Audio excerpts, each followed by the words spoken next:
Ulun tuan badai tsunami mak ada kampung gede di Peri Bandar Aceh. Ke Eropah malah ulun tuan apa nama rumah sakit umum Zainal Abidin. Zainal Abidin. Plung ulun tuan jalan amat dalam sampai jalan amat jam. Cara plung bermacam-macam cara Bandar Aceh sampai ulun tuan nau ragam sira tiraga plung ga azan.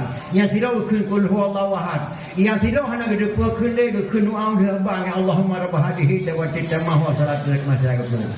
Rawi ulun tuan tidak urinang tiblah ke tinggi tinggal tiblah ke tinggi bayi genya hana gemratib dah hana gemucap itu benari labah kapalih tuku sampai itu bahau derajat tetap kapalih mungkin cara plung ada tsunami.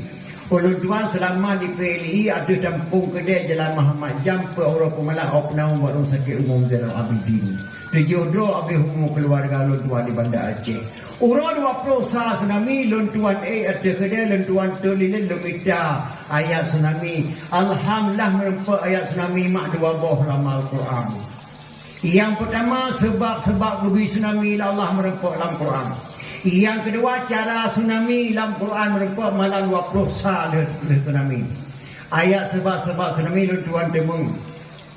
Wa ma kana rabbuka muhlikal qura hatta yab'atha fi ummiha rasulan yatlu alaihim ayatina wa ma kunna muhlikil qura illa wa aluha zalimun. Yang ke dalam Quran demung dalam kisah sul anbiya hana getulis surat dalam kisah sul anbiya demung wa ma kana rabbuka muhlikal qura hatta yab'atha fi ummiha rasulan yatlu alaihim ayatina.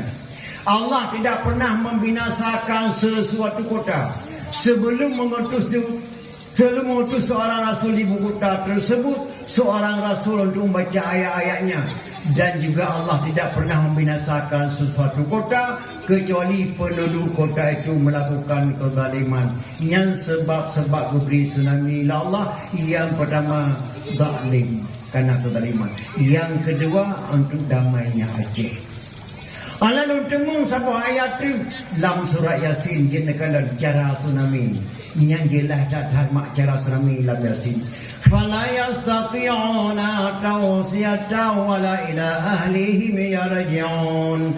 Lalu mereka mati tidak sempat berwasiat kepada keluarganya dan tidak sempat pula pulang ke rumahnya. Wa inna sya'nu ghariquhum fala sarikha lahum wa lahum yunqadun. Apabila kami kehendaki kami tenggelamkan mereka, tidak ada penolong baginya illa rahmatan minna wa mata'an ilahin, kecuali ada rahmat Allah kata selamat mukrung peniti bauronya.